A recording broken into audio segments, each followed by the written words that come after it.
Welcome. Let's explore the sounds of a tea ceremony.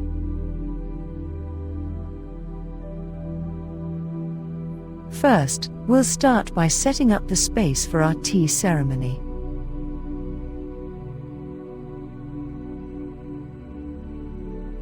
I invite you to visualize this space with me as I take you through it step by step.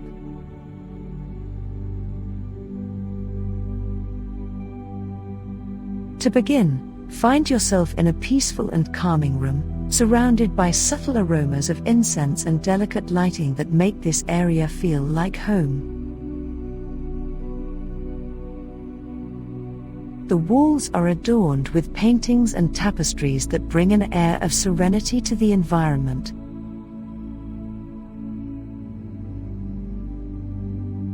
In the center of the room is a low table with a few cushions around it for us to sit on while we enjoy our tea ceremony. On the table there is an array of items that will help us create our own unique experience: a kama or kettle, a chawan or teacup, a cha aya or tea container, a chasin or whisk, some sencha or Japanese green tea powder, and hot water heated over an open flame in an irori or hearth.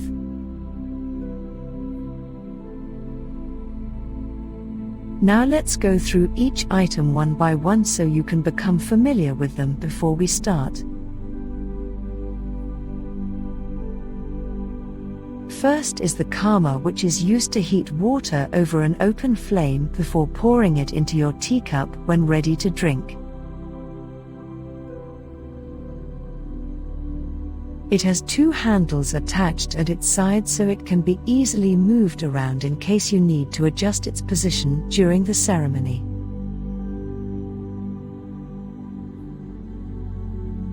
As you look at it closely, you may notice small details like its cast iron surface and intricate patterns etched into its design, all adding character and beauty to this tool. Next up is the chawan, which is your teacup for drinking from during the ceremony.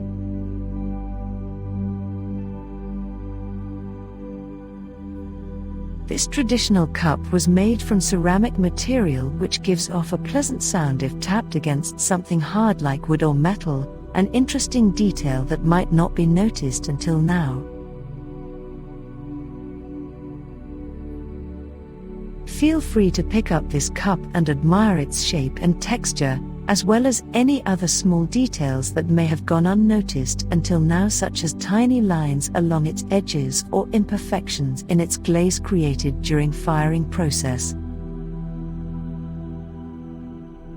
The cha aya comes next, which holds all of your sencha powder needed for your tea preparation during the ceremony. It's typically made out of bamboo and often has intricate carvings along its body, giving it extra character and charm when placed on display next to other items on your table such as your kama or chawan. Next, we'll explore the sounds of a tea ceremony. The delicate clink of porcelain cups, the gentle rustle of a kimono, and the soothing purr of boiling water. Let's begin with the sound of the porcelain cups. Take a moment to imagine these thin, fragile cups placed in front of you. As you pick up a cup, feel its smoothness and weight in your hand. Now listen closely as you carefully place it down on the table with an ever so gentle clink.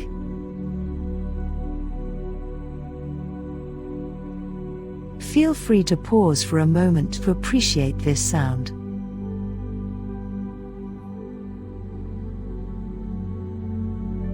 It's one that has been enjoyed for centuries by people all over Japan.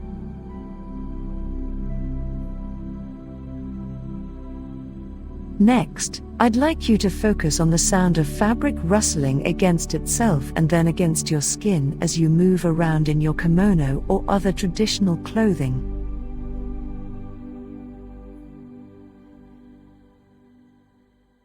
Notice how even small movements create new textures and patterns.